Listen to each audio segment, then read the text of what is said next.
నమస్కారం డాక్టర్ నమస్కారం డాక్టర్ సచిన్ రాజ్ అత్యాధునిక వరల్డ్ క్లాస్ ఫిజియోథెరపీ ట్రీట్మెంట్ తో అన్ని రకాల నొప్పులకు శాశ్వత పరిష్కారం. చాలా హ్యాపీగా అడుగుతున్నటువంటి ఒక విషయం, క్లాసెస్ గురించి ఎక్కువ మంది అడుగుతున్నారు. అండ్ ఓవర్సీస్ లో కూడా క్లాసెస్ స్టార్ట్ చేశాను. Very happy for you. చాలా ఆనందంగా ఉన్నాను. ఇటువంటి విషయం మన కంటి ముందు జరుగుతుంది అని అంటే అందులో మొట్టమొదటిగా హ్యాపీ ఫీల్ అయ్యేవాడిని. మన జర్నీలో ఏ రోజుకైనా సరే చిన్నగా స్టార్ట్ చేసాం అనుకున్నాము, కానీ అది పెద్దగా మనం అనుకోకుండానే అంతకు మించి అయిపోయింది. ఆ రిజల్టే ఇవాళ క్లాసెస్ సంబంధించి ఎక్కువ మంది అడుగుతున్నారు. ఎవరు ఏ విధంగా సబ్జెక్ట్ని పట్టుకుంటారో తెలియదు కానీ బట్ పట్టుకున్న ప్రతి ఒక్కరు మాత్రం ఒక్క నెగిటివ్ మైండ్ సెట్ లేకుండా పట్టుకున్న వాళ్ళందరూ కూడా సక్సెస్ అయినారు. అందుకే వాళ్ళ క్లాసెస్కి అంత డిమాండ్ ఇచ్చారు. ఒక్కసారి ఎక్స్పీరియన్స్ చేసి వద్దాము అనుకుని వచ్చినటువంటి వాళ్ళు, బాగున్నటువంటి వాళ్ళు ఉన్నారు. ఏ ఎక్స్పెక్టేషన్స్ లేకుండా క్లాస్లో వచ్చి కూర్చుని దాని తర్వాత మీరు చెప్పిందే ఫాలో అయ్యి ముందుకు వెళ్ళినటువంటి వాళ్ళు, సక్సెస్ అయినటువంటి వాళ్ళు ఉన్నారు. సో వాటికి అంత డిమాండ్ ఉన్నాయి కాబట్టి ఇక్కడ నుంచి మన తెలుగులోనే అనుకుని వెళ్ళినటువంటి వాళ్ళు మనం వాళ్ళ దుబాయ్ లాంటి కంట్రీస్ విదేశాల నుంచి కూడా మనం చేయాల్సినటువంటి అవసరం వచ్చింది. సో అంత గొప్ప సబ్జెక్ట్ అంత బాగా క్లాసెస్ గురించి అడుగుతున్నారు. ఎప్పుడు ఎక్కడ ఉండే అవకాశం? మన క్లాసెస్ వచ్చి మనకి 2024 ఫిబ్రవరి అండి, ఫిబ్రవరి 4వ తారీఖు విజయవాడ అండి, అలాగే ఫిబ్రవరి 18వ తారీఖు వైజాగ్లో ఉంటుంది, 11 ఫిబ్రవరి హైదరాబాద్లో ఉంటుందండి, 25 ఫిబ్రవరి అనంతపురంలో ఉంటుంది, మళ్ళీ మార్చి 3వ తారీఖు బెంగళూరులో ఉంటుందండి, మార్చి 10వ తారీఖు రాజమండ్రి, మార్చి 31 తిరుపతిలో ఉంటుందండి. ఎన్రోల్ చేసుకోవాలనుకుంటే స్క్రీన్ మీద మీ కాంటాక్ట్ నెంబర్ కనిపిస్తుంది, దానికి మీరు కాల్ ఆర్ మెసేజ్ చేసి వెంటనే ఎన్రోల్ చేసుకోండి. Thank you so much. Previous వీడియోలో ఒక మాట అన్నారు, అంటే ఏదైనా మన మనసులో బలంగా ఒక సీడ్ వేసేసి అలా పక్కన నుంచి అంతే సబ్ కాన్షియస్ లో నుంచి విశ్వం దానికి అంతా అదే తిరిగి ఇచ్చేలా పొందేలా చేస్తాం. ఏదైనా చేస్తాం. దానికి 5 సెన్సెస్ యాక్టివేట్ అయింది. మనం బలంగా అనుకుంటే సరిపోతుంది. దాని ఆ వైపు ఆలోచనలే తీసుకువెళ్ళిపోతూ ఉంటాయి. దానికి తగ్గట్టు రిసోర్సెస్ క్రియేట్ చేసుకుంటూ ఉంటాం. ఈ సబ్జెక్ట్ ఎవరైతే ఫాలో అయ్యేటువంటి వాళ్ళు ఉంటారో వాళ్ళకి మాత్రమే దాని వాల్యూ తెలుసు. ఇవాళ అవేర్నెస్ పెరిగింది. అనంతకృష్ణ స్వామి గారు మాట్లాడేటప్పుడు ప్రతి సబ్జెక్ట్లోనూ ఒక స్పిరిచువల్ బలాన్ని నాటుకుంటూ వెళ్తూ ఉన్నారు. కాబట్టి ప్రతి దానికి మనకి ఒక పాజిటివ్ డిక్లేర్ చేస్తూ ఉన్నారు కింద కామెంట్ బాక్స్ లో. And women money Mantra series కూడా నేను చూసాను, చాలా బాగుంది. Very happy. నేను ఇంకా చూడలేదు. చాలా బాగుంది. పాజిటివ్, అన్ని పాజిటివ్ కామెంట్స్ వచ్చాయి. ఐ విష్ అది ఇంకా డెవలప్ అవ్వాలని మాత్రం ఖచ్చితంగా ఇయర్ మొత్తం మనం ఆడవాళ్ళకి కేటాయించేద్దాం. వాళ్ళకి కావాల్సిన డబ్బు సంపద అన్ని ఇచ్చేద్దాం. కాకపోతే వాళ్ళు మనం చెప్పినట్టు వింటే. అవును, వినకపోతే నేనేం చేయాలి? ఈ సబ్జెక్ట్ ఎక్కువ పడుతుంది ఆడవాళ్ళు, మహిళలే. సో థ్యాంక్ యూ అండి. 579వ మనీ మంత్ర వీడియో ఈ వీడియోలో ఇక్కడ మనకేమంటాయి, ఇంత మనకి కొత్త వాళ్ళకి మనం ప్రతి ఏదో ఒక ఎపిసోడ్లో ఒక కొత్త ఐడియా చెప్తున్నాము, మన సబ్జెక్ట్ గురించి ఓపెన్ చేస్తున్నాం. చాలామందికి ఏంటంటే నేను ఎలా అఫర్మేషన్ చేయాలి, నేను ఈ సబ్జెక్ట్లోకి ఎలా రావాలి, ఈ ఆలోచనలు చాలా ఉన్నాయి. అంటే వీడియోలు చూసి వాళ్ళు ఏదో చేసుకుంటున్నారు, కానీ ప్రతిదానికి ఒక సిస్టమేటిక్ అనేది ఉంటుంది కదా. ఆ సిస్టమేటిక్ ప్రకారం మనం చేసినప్పుడు ఏమవుతుందంటే ముందు మనకున్న ఏదైతే నెగిటివ్ ఉందో అదంతా క్లియర్ అయిపోవాలి. ఈ సబ్జెక్ట్లోకి రావాలంటే మనకున్న నెగిటివ్ అంతా క్లియర్ అయితే కదా పాజిటివ్ అనేది మనకు ఆపాదించబడుతుంది. కాబట్టి ఆ పాజిటివ్ ఎలా ఆపాదించబడుతుంది, దానికి మీరు ఏం చేయాలి? ఓకేనా? స్టార్టింగ్ మనం దీన్ని ఎలా స్టార్ట్ చేయాలి ఈ సబ్జెక్ట్. ఓకే, ఒక 3-4 పాయింట్లు చెప్తాను, దాన్ని చక్కగా నోట్ చేసుకొని కొత్తగా ఎవరైతే ఈ సబ్జెక్ట్ చూస్తున్నారో వాళ్ళు, ఓకేనా, ముందుగా మీరు దీనికి ప్రిపేర్ అయిన తర్వాత అప్పుడు మీకు పర్ఫెక్ట్ అనిపిస్తే అప్పుడు క్లాస్కి రండి, ఇబ్బంది అని లేదు. లేకపోతే కన్ఫ్యూజ్ అయిపోతారు మీరు. ఓకేనా? మన వీడియోలు చూసిన తర్వాత పర్లేదు, కాకపోతే ఎలాంటి కన్ఫ్యూజన్ ఉండదు ఇక మళ్ళీ. ఈ సబ్జెక్ట్లో నేను ఈ వీడియోలో మీకు కొన్ని టెక్నిక్స్ చెప్తాను. ఫస్ట్ ఆఫ్ ఆల్ మీరు ఉదయం లేవగానే మీ బెడ్ మీద నుంచి ఎలాంటి టెన్షన్స్ లేకుండా ప్రశాంతంగా లేవాలి. అంటే బెడ్ మీద ఉన్నారు, గట్టిగా మరుస్తూ ఇంకెప్పుడు లేస్తారు, ఆ మాటలు వినిపించద్దు మనకి. అర్థమైందా? మా బెడ్ మీద ఉన్నారు, పిల్లల నుంచి గట్టిగా కేక పెట్టి మీద పడడం, అర్థమైందా? ఇలాంటివి ఏమి ఉండదు. మీరు లేవడంతో ఎంత ప్రశాంతంగా లేవాలంటే ఎక్కడో మనం అడవిలో హాయిగా నిద్రపోయి లేవగానే మంచి సూర్యుడు వెలుతురు మీద పడడము, ఆ పక్షులు అరవడము, పక్కన సిలేరు పారడం, ఇవన్నీ ఎలా ఉంటాయి? ఆ ఫీలింగ్ ఒక ఆహ్లాదకరమైన వాతావరణం మేము మేలుకున్నట్టుగా ఉండాలి. అవసరమైతే దానికి సంబంధించినటువంటి మ్యూజిక్ అలారం పెట్టుకోండి, ఇబ్బంది అండి.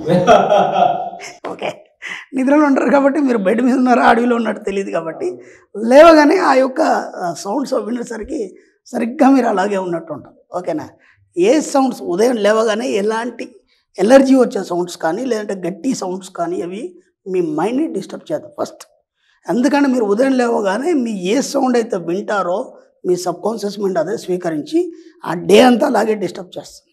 ఓకే, ఉదయం లేవగానే జస్ట్ మీ బెడ్ మీద నుంచి మీకు ఇంట్లో ఎక్కడైతే నార్త్ ఫేస్ ఉందో అటు సైడ్ నార్త్ ఫేస్ చేయండి. మీ ఇంట్లో నార్త్ ఎట్ ఉంది అటు ఫేస్ చేయండి. ఏం మాట్లాడదు ఇంకా, మనకు అన్ని పనికిరాని సెంటిమెంట్లు ఉన్నాయి కదా. ఇంతకుముందు నేను లేవగానే మా పాపను చూస్తే నాకు బాగుంటుంది, భార్యను చూస్తే బాగుంటుంది, లేకపోతే ఇంకేదో ఫోటో ఇప్పుడు మొబైల్స్లో పెట్టుకొని చూస్తే బాగుంటుంది, అట్లాంటి పిచ్చి పిచ్చి ఏం లేవు, పక్కన పెట్టండి. అది మన సబ్జెక్ట్లో నేను చెప్తున్నాను. ఓకేనా? ఉదయం లేవగానే నార్త్ సైడ్ ఫేస్ చేస్తాం. ఫేస్ చేసి హాయిగా 3 సార్లు గట్టి కూర్చోని, మనం బెడ్ దిగం అప్పటికే. ఓకేనా? ఇలా కూర్చొని ప్రశాంతంగా మీకు ఎలా వీలైతే అట్లా సుఖాసనంలో కూర్చొని బెడ్ మీద నార్త్ సైడ్ ఫేస్ చేసి 3 సార్లు మెల్లిగా శ్వాస పీల్చి వదలండి. ఓకే, శ్వాస పీల్చి వదిలిన తర్వాత జస్ట్ ఈ చిటికనేలు పెట్టుకొని ఇక్కడ రిచ్, RICH రిచ్ అని రాసుకోండి, లేదా ఐఎమ్ రిచ్ అని రాసుకోండి. ఇక్కడ నుంచి ఇక్కడ దాకా అయితే ఐఎమ్ రిచ్ పడుతుంది. సింపుల్ రిచ్ అంటే ఇట్లా. ఓకేనా? నార్త్ సైడ్ ఎందుకు ఫేస్ చేయాలంటే దాన్ని కుబేరస్థానం అంటారు. మన యొక్క మన సంస్కృతిని బట్టి కుబేరస్థానం అంటారు. కాకపోతే సైన్స్ ప్రకారం తీసుకుంటే సౌత్ పోల్ నార్త్ పోల్ రెండు ఉంటాయి. అర్థమైందా? నార్త్ సౌత్ పోలే ఆకర్షించుకోవడం అనేది జరుగుతుంది. ఓకేనా? కాబట్టి మనకి ఏదైనా రావాలంటే ఇక్కడ నుంచి రావాలి, నార్త్ నుంచి రావాలి. అందుకని నార్త్ సైడ్ ఫేస్ చేయాలి. సైన్స్ ప్రకారం చెప్తున్నాను, మళ్ళీ అవన్నీ వద్దిక మనకి. ఓకేనా? జస్ట్ రిచ్ అని రాసుకోండి. రిచ్ అని రాసుకొని కాళ్ళు కింద పెడతారు. కాళ్ళు కింద పెట్టేవాడు కాళ్ళు కింద పెట్టేవాడు డబ్బు అని చెప్పండి, ఇంకో కాలు కింద పెట్టాడు సంపద అని చెప్పండి. ఓకేనా? ఆ తర్వాత మీరు కొద్దిగా ఫ్రెష్ అయిపోండి. ఫ్రెష్ అయిపోయాక ఇక 2 అఫర్మేషన్. ఫ్రెష్ అయిపోయిన తర్వాత టీ ఏదో ఆర్డర్ చేస్తారు కదా ఇంట్లో, టీ దేమని చెప్తారు కదా, అందులో వీళ్ళ కూర్చొని ప్రశాంతంగా మీరు ఏ అఫర్మేషన్ చేసినా మీ వెనుమక ఇలా నిటారుగా ఉండాలి. ఫస్ట్ మీ బాడీ రిలాక్స్గా ఉండాలి. అంటే శ్వాస ఎక్కువ తక్కువ కానీ లేకపోతే ఏదో అలజడి కానీ ఇవన్నీ ఉండదు. జస్ట్ మీరు ఎంత 5 నిమిషాలు కంప్లీట్ అయిపోతుంది. 5 నిమిషాలు మీకు ఏ డిస్టర్బెన్స్ లేకుండా చూసుకోండి. లేదా ఎర్లీగా లేవండి, ఎవరు లేవకమంది. ఎందుకంటే ఆ మధ్యలో ఎవరో మాట్లాడతారు, టీవీ పెడతారు, ఆ పిల్లలు ఏదో పని మీద స్కూల్ హడావుడు ఉంటుంది, ఇవన్నీ ఉంటాయి. మీరు ఎప్పుడైనా లేవండి, నాకు సంబంధం లేదు. ఎర్లీగా లేస్తారా లేదా పిల్లలు స్కూల్ పోయినాక లేస్తారా, మీకే డిస్టర్బెన్స్ ఉంటుంది, అది చూసుకోండి మీ కన్వీనియన్స్ని బట్టి. ప్రశాంతంగా కూర్చొని చెప్పండి, నాకు అందరూ అన్ని వేళలా సహకరిస్తున్నందుకు విశ్వానికి కృతజ్ఞతలు. సెకండ్ అఫర్మేషన్ అయిపోయింది. ఓకేనా? ఒక్కసారి మీ స్టాఫ్ కానీ మీ భార్య పిల్లలు కానీ మీకు బంధువులు కానీ ఎవరైనా కానీ ఆ రోజు ఏమేమి పనులు ఉన్నాయి ఒకసారి ఇమాజిన్ చేయండి. ఓకే, ఇది చెప్పిన తర్వాత ఇమాజిన్ చేయండి. ఇమాజిన్ చేసి వాళ్ళతో ఏమైనా పనులు ఉన్నాయా ఉంటే అవన్నీ మీకు తెలియకుండానే సంపూర్ణంగా అయిపోయినట్టుగా ఊహించండి. ఆ పని కంప్లీట్ అయిపోయింది, డబ్బులు రావాలి, ఎవరో ఇవ్వాలి డబ్బులు, వాళ్ళు తెచ్చి ఇచ్చేసారు, మీకు అయిపోయింది. ఆ పని కంప్లీట్ అయినందుకు విశ్వానికి కృతజ్ఞతలు. కొద్దిగా ఒక 2 నిమిషాలు ఏవైతే ఊహలు ఉన్నాయో వాటన్నిటిని మీ మైండ్లో పెట్టుకోండి. అది అయిపోయింది. ఆ తర్వాత టీ తాగుతుంటారు. టీ తాగుతూ ఒక అఫర్మేషన్ చేయండి. ఓకే, అన్ని రకాల డబ్బులు అన్ని రకాల బిల్లులు నేను సమయంలోపు చెల్లించినందుకు విశ్వానికి కృతజ్ఞత. టీ కంప్లీట్ అయ్యే వరకు అదే చేయండి. ఇంకేం మాట్లాడదు. ఇక మధ్యలో టీవీ చూడడం పేపర్ చూడడం అన్నది ఎంత మీకు ఒక 5-10 నిమిషాలు కంప్లీట్ అయిపోద్ది. స్టెప్ బై స్టెప్ మనం సబ్జెక్ట్లోకి ఎలా రావాలి. ఫస్ట్ ఏమైంది, మీరు లేవగానే మీరు రిచ్ అని తెలియజేశారు విశ్వానికి. ఓకే, రెండోది ఏమైంది, మీకు ఎవరికైతే డబ్బులు ఇవ్వాలి చేయాలి అందరూ మీకు అన్ని సహకరిస్తున్నట్టుగా ఇచ్చేశారు. ఓకే, మూడోది ఏమైంది, ఎవరికైతే డబ్బులు ఇవ్వాలి చేయాలి బిల్స్ ఏవైతున్నాయో అవన్నీ పే చేశారు. ఇంతకంటే మించి ఇంకేమున్నాయి? ఎక్సలెంట్ అఫర్మేషన్స్ కదా, రైట్. ఇప్పుడు ఇంకో అఫర్మేషన్ చేయండి. ఇప్పుడు ఇవన్నీ బిల్ చెల్లించాలంటే మీకు ఏం కావాలి, డబ్బు రావాలి కాబట్టి ఇంకొక అఫర్మేషన్ చేయండి. ఇక మీరు బాత్రూమ్కి వెళ్తారు కదా స్నానం చేస్తూ. ఓకేనా? ఎందుకు చెప్తున్నానంటే ఒక్కొక్క దానికి ఒక్కొక్క అఫర్మేషన్ ఒక్కొక్క పాయింట్లో చేయాలి. చేసినప్పుడు ఏమవుతుందంటే మీ శరీరం నరనరాన అవన్నీ కూడా జీర్ణించకపోతాయి. జీర్ణించిపోయి ఆ విశ్వంతో ఏకమవుతాయి. అందుకని చెప్తున్నాను, స్నానం చేసేప్పుడు చేయండి హాయిగా. అంటే నా అవసరాలన్నింటినీ తీరుస్తున్నటువంటి డబ్బుకి కృతజ్ఞతలు. ఓకేనా? డబ్బు కావాలి కదా, ప్రతి అవసరానికి డబ్బు కావాలి కదా, నా అవసరాన్ని తీరుస్తున్నటువంటి డబ్బుకి కృతజ్ఞతలు. ఈ అఫర్మేషన్ స్నానం చేసేంతసేపు చేయండి. అంటే మీ పనులతో పాటు కలిపి అఫర్మేషన్ చేయడం వల్ల సెపరేట్గా కూర్చునే అవసరం లేదు మీకు. అర్థమైందా? ఏ డిస్టర్బెన్స్ ఉండదు. బాత్రూంలో ఎవడు మాట్లాడేవాడు ఉంటాడు, అవునా కదా? కాబట్టి హాయిగా స్నానం కూడా ఎలా చేస్తారంటే, ఇప్పుడు మీరు ఎక్కడే మెలుకున్నారు, మీరు మెలుకోగానే ఎక్కడ ఉన్నారు, మీరు అడవిలో ఉన్నారు కదా, మెలకువని అడవిలో ఉన్నారు కదా, అడవిలో ఉన్నప్పుడు జలపాతం నుంచి నీళ్ళు పడుతున్న కింద వెళ్ళి ఇలా నిల్చుంటాం కదా హాయిగా జాయ్ఫుల్గా, అలా షవర్తోని హాయిగా స్నానం చేస్తూ ఈ అఫర్మేషన్ చేయండి. అంటే మనం ప్రతి దగ్గర ప్రకృతిని అనుసంధానం చేస్తూ మన లోపల ఉన్నటువంటి జీవక్రియల ద్వారా, అంత బయోకెమిస్ట్రీ అంటాం దాన్ని, దాంతో అనుసంధానం చేస్తున్నాం. అర్థమవుతుందా? ఇప్పుడు ఏమైతే ప్రకృతిని మీకు తెలియకుండానే మీరు బాత్రూంలో ఉన్న జలపాతంతో అనుసంధానం అయిపోతారు. అలా హాయిగా అఫర్మేషన్ చేస్తూ అదొకటి చెప్పండి. ఇది అయిపోయింది. ఇంకా సాయంత్రం అయిపోయింది, మీ కార్యక్రమాలు అన్నీ ముగించుకున్నారు, ఓకే, తిన్నారు, పడుకున్నారు. ఆ పడుకున్న తర్వాత లాస్ట్ అఫర్మేషన్ ఒకటి చేయండి. నేను చాలా యవ్వనంగా నిరంతరం సంపూర్ణ ఆరోగ్యంగా ఉన్నందుకు విశ్వానికి కృతజ్ఞత. ఇది ఒకటి చెప్పి పడుకోండి, ఇంకేం లేదు. ఇక ఈ 4-5 అఫర్మేషన్స్ ఇక రోజు చేయండి. ఒక నెల రోజుల తర్వాత చూడండి, మీ ఆరోగ్యం బాగుపడుతుంది, డబ్బు బాగుపడుతుంది, మీకు సహకరించే వాళ్ళు అందరూ సహకరిస్తారు, మీ జీవితం కొత్తగా మారిపోతుంది. మీకు ఎలాంటి కన్ఫ్యూజన్స్ లేవు. 5 చేస్తే మీ జీవితం మారిపోతుంది. దీన్ని కనీసం ప్రాక్టీస్ చేయండి, ఒక్క నెల రోజులు ప్రాక్టీస్ చేయండి. ఆ తర్వాత జీవితంలో ఒక భాగం చేసుకోండి. ఇంకా మీరు మళ్ళీ వెనక్కి తిరిగి చూసే అవసరం లేదు.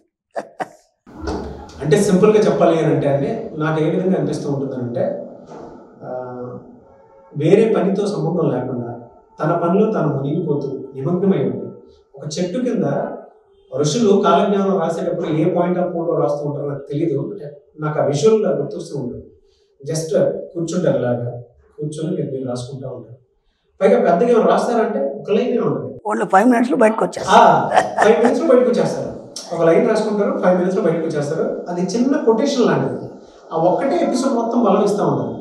నాకు అనిపిస్తూ ఉంటుంది అనమాట, మేబీ ఎవరైనా ఒక పీస్ ఆఫ్ మైండ్ కోరుకునేటువంటి వాళ్ళు ఒక చెట్టు కింద వాళ్ళకి ఏం కావాలో అడిగి నేను ఇది చేయబోతున్నాను అని డిక్లేర్ చేసి వచ్చేటువంటి వాళ్ళు గురువులు ఎలానే ఉంటారేమో అనేటువంటి ఆలోచన వస్తుంది. దీనికి మీరు ఏమనుకోకపోతే, అతిశయోక్తి అనుకోకపోతే ఒక చిన్న ఎగ్జాంపుల్ చెప్తాను. ఎందుకంటే నాకు గుర్తుకొచ్చింది. ఆశ్రమంలో గురుగారు దాదాపు మాతోని 1-2 గంటల వరకు కూర్చుండేది. ఏదో డిస్కషన్ చేస్తూ, ఏదో చెప్తూ, ఏదో చేస్తూ. అప్పుడు దాకా కూర్చున్న తర్వాత ఇక ఆయన బెడ్రూమ్లోకి వెళ్ళాక ఆయనకు అన్ని సేవలు చేసేసి, కాళ్ళు నొక్కేసి చేసి, దుప్పటి కప్పేసి, దోమలు కొట్టుకుంటాయి అన్ని ఏర్పాట్లు చేసేసి, డోర్ దగ్గర చేసేసి హాయిగా వెళ్ళి పడుకునేది. దాదాపు అప్పటికి 1-2 అయ్యేది. ఎప్పుడైనా వెళ్ళినా సరే ఎవరో తెలిసిన వాళ్ళు వచ్చేది, వాళ్ళు వెళ్ళిపోయేసరికి 11 అయ్యేది. తర్వాత అవి ఇవి అన్ని చర్చలు చేసుకొని చేస్తారు కానీ 1-2 అయ్యేది, 12-1 అయ్యేది. నేను వెళ్ళి పడుకునేది. ఆయన కనీస పర్యలు చేసేసి వెళ్ళి పడుకునేది. పడుకుందని అనుకోకుండా నాకు రాత్రులు నిద్ర రాదు. అసలు చెప్పుకున్నాం కదా మనం. 1 గంట తర్వాతనో 2 గంటల తర్వాతనో జస్ట్ మెలకు వచ్చేసి బాత్రూమ్ వెళ్దామని చూస్తే ఆ గురుగారి డోర్ కొద్దిగా సందులోంచి లైట్ కనిపించేది. అదేంటి అని చెప్పేసి మళ్ళీ డోర్ ఓపెన్ చేస్తే ఆయన ఏదో రాసుకుంటూ కూర్చుంటాను. నేనన్నాను, ఏమంటే ఇప్పటివరకు మెలుగునే ఉన్నారు కదా, మీరు అదేంటి మళ్ళీ ఎప్పుడు ఇది అవసరం ఏముంది, లేచినాక రాసుకోవచ్చు కదా, 2-3 గంటలు నిద్ర లేకపోతే ఎలాగండి అనేది. నేనేం చేయాలరా, అదిగో అక్కడ కూర్చున్నాడు అని చెప్తున్నాను, నేను రాస్తున్నాను అనేది. మాకెవరు కనిపించేది కాదు. నేనేం చేయాలరా, వచ్చాడు లేపాడు అని చెప్తున్నాను, నేను రాసుకుంటున్నాను అనేది. అప్పుడు అంత అర్థం కాని స్థితి కదా మనకి. ఇప్పుడు కూడా నాకు మీరు అన్నట్టు వెళ్తారు, అట్లా ఒక 5 నిమిషాలు బయటకు వచ్చేస్తారంటే అక్కడ ఆయన గురువుని ఊహించుకున్నాడు. నాకు సబ్కాన్షియస్ మైండ్ నాకేదో చెప్తుంటుంది, లేసి ఇది రాయమని చెప్పేసి రాసేస్తాం అంతే. అది అసలు జరిగేది. అంటే ఒక స్థాయిలో వెళ్ళిన తర్వాత, ఒక సబ్జెక్ట్లో ఒక స్థాయిలో వెళ్ళిన తర్వాత, ఇప్పుడు మా స్టూడెంట్స్ కూడా చాలామంది కూడా చాలా అనుభవాలు చెప్తారు, అవన్నీ ఆశ్చర్యంగా ఉంటాయి. ఇది పాసిబుల్ అవుతుందా అని. అది ఏదైనా పాసిబుల్ అవుతుందని మనం ఎన్నోసార్లు చెప్పుకున్నాం కదా సబ్కాన్షియస్ మైండ్ ద్వారా. ఎస్, అలా వచ్చేస్తుంది, ఉన్నపలంగా మెలుగు వచ్చేస్తుంది. లేస్తాను, బుక్ తీసి పెన్ పేపర్ ఎప్పుడు నా బెడ్ పక్కన ఉంటుంది, లేకపోతే టేబుల్ మీద ఉంటుంది. చేరు నాకు రివాల్వింగ్ చైర్ ఉంటుంది, టక్కట రాసేస్తాను, రాసి పడుకుంటాను. తెల్లారి చూస్తాను, ఇంత అద్భుతంగా ఎలా వచ్చింది నాకే ఆశ్చర్యపోతాను. అంటే నా ఆలోచన అంటే నా యొక్క కాన్షియస్ మైండ్ ద్వారా రాలేదు, సబ్ కాన్షియస్ మైండ్ ద్వారా వచ్చింది కాబట్టి అంత అద్భుతంగా ఉంటుంది. సబ్ కాన్షియస్ అన్ని అద్భుతాలు చేస్తుంది. అది మళ్ళీ ఒక్క నెగిటివ్ కూడా రాదు. వస్తారు, జస్ట్ ఒక టీ తాగుతారు, దాని తర్వాత ఒక చిన్న పేపర్, అది కూడా ఎల్లో కలర్ పేపర్ పట్టుకుంటారు, పెన్నుతో రాస్తారు, 5 minutes అంటారు. ఒక టీ తాగే టైం మాత్రం, అది చాలామంది అతిశయోక్తి అనుకుంటారు కానీ ఒక చిన్న టీ తాగే టైం అనుకుంటారు, వస్తారు, కూర్చుంటారు, ఫటాఫట్ ఎపిసోడ్ అవగొడేస్తారు, వెళ్ళిపోతారు. చిన్న పెయిన్ కూడా ఉంది. ఈ సందర్భంగా మీరు మా గురుగారిని గుర్తు చేసిన అవకాశం ఇచ్చినందుకు మీకు కృతజ్ఞతలు. నేను మీకు స్పెషల్ థ్యాంక్స్ చెప్పాలి. అంటే ఈవెన్ నాకు కూడా నేను గ్రఫాలజీ కూడా ఇది చేస్తాను, మనుషులను రీడ్ చేస్తాను ఎప్పుడు చెప్పలేదు. ఈ రోజు సందర్భాన్ని బట్టి వచ్చేది. మన పని మంత్ర కుటుంబ సభ్యులే కదా, ప్రేక్షకులందరూ చూసేవాళ్ళు. వాళ్ళతో పంచుకోకపోతే ఇంకెవరితో పంచుకుంటాం. బట్ ఒక పాజిటివ్ వైబ్స్ అయితే డెఫినెట్గా వస్తాయి. ఈ రోజు వరకు మీరు ఆఫీస్కి వచ్చినా కూడా చాలా పాజిటివ్ వైబ్స్ అయితే డెఫినెట్గా వస్తాయి.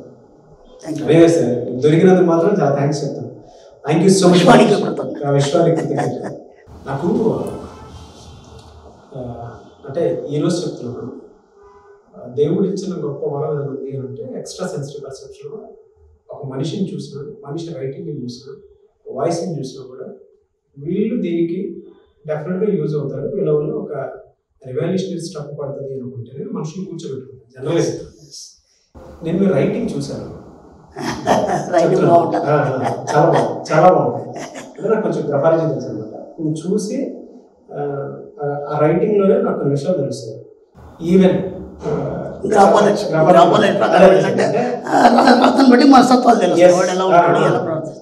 ఎస్, నాకు ఈవెన్ మర్డర్ చేసిన రైటింగ్ బట్టి కూడా నేను కొంత సెన్స్ చేయలేదు. ఈ టైంలో ఇది చేస్తున్నాడు, ఇక్కడ ఇది జరిగింది, ఇక్కడ ఇది జరిగింది అనేటువంటిది కొంచెం దేవుడి ఇచ్చిన వరం ఉంది అంటే ఒకటి చూసి చెప్పగలుగుతుంది. ఈ రైటింగ్ చూసిన ప్రతిసారి నాకు అంటే ఈ రోజుకి నేను అది చాలా తక్కువ మందికి తెలుసు కాబట్టి చెప్తున్నాను. రైటింగ్ చూసిన ప్రతిసారి నాకు ఒక గురువు భావన కలుగుతూ ఉంటుంది. ఎలాగంటే ప్రపంచంతో సంబంధం లేకుండా ఈ రోజుకి మీరు ఇలా కూర్చొని రాసుకొని, ఎవరైనా తాళపత్ర గ్రంథాలు రాసేవాళ్ళు ఎలా ఉంటారో తెలియదు, కానీ ఆ జనరేషన్ పిల్లలు వాళ్ళని నేను చూడలేదు కానీ గురువుల్ని. మిమ్మల్ని చూస్తే మాత్రం నాకు అదే అనిపిస్తుంది, మోడర్న్ గురువు. అవును. అండ్ ఈ విషయం వాళ్ళు ఎందుకు చెప్తున్నాను అంటే, ఇప్పుడు మనం చేసిన వీడియో చాలా వైరల్ అవుతుంది. ప్రతి ఒక్కరికి అఫర్మేషన్స్ ఎలా చేసుకోవాలని దాని మీద అవగాహన లేదు. చాలా చిన్న ఎలా అంటే డే 1 మొత్తం ఎలా ప్లాన్ చేసుకోవాలని ప్రతి ఒక్కరు మీ దగ్గర నుంచి ఎక్స్పెక్ట్ చేసేటువంటి వీడియో ఇది. దాన్ని అవలీలగా చెప్పేశారు. ఇంకొకటి ఏంటంటే నేను నా పర్సనల్ ఎక్స్పీరియన్స్ కూడా చెప్పడానికి ప్రధాన కారణం, ఒక సబ్జెక్ట్ లో ఒక మనిషి అంత లీనమైతే తప్ప ఈ టైంలో ఇది చేస్తే ఇలా ఉంటుంది, ఈ టైంలో ఇది చేస్తే ఇలా ఉంటుంది అనేటువంటి దాని మీద ఇది రాదు, ఆ డెప్త్ రాదు. అందరికీ ఆ డెప్త్ అర్థం కాకపోవచ్చు, కానీ మీరు ఒక మాట చెప్తేనే డెప్త్ ఆటోమేటిక్గా మైండ్లో విజువల్ క్రియేట్ అవుతూ ఉంది. సో అంత ఇది ఉంటుంది. ఈవెన్ నేను చాలా తక్కువ మందికి తెలుసు. ఒకసారి మీరు అనంతకృష్ణ స్వామి గారి రైటింగ్ చూసినప్పుడు తెలుస్తూ ఉంటుంది, నాకు నంబర్ ఆఫ్ పాజిటివ్ వైబ్స్ కనిపించాను. నేను అది స్టడీ చేసి రీసెర్చ్ చేశాను కాబట్టి నేను చెప్తున్నాను. ఈ రోజుకి ఒక లైన్ రాసుకుంటారు, అంతే, ఒక్కటే లైన్ ఉంటుంది. ఆ లైన్కి సంబంధించి మొత్తం ఎపిసోడ్స్ అన్ని కూడా వేస్తాను. ఈ రోజు ఒక్క డిస్కషన్ కూడా ఉండదు నాకు అనంతకృష్ణ స్వామి గారికి. ఆయన వస్తారు, నేను మెసేజ్ తీసుకుంటాను, కూర్చుంటాం, అంతే. ఇంకా అంతే. Very happy for you sir. Episodes మాత్రం 2024 వచ్చిన ప్రతి ఎపిసోడ్ అదర్ కూడా వేస్తారు అంటే మించుంది. దాంతోపాటు విమెన్ సిరీస్ కూడా చాలా బ్రహ్మాండంగా వెళ్తూ ఉంది. Thank you so much doctor Shri Acharya Anantakrishna Swami గారు. Thank you.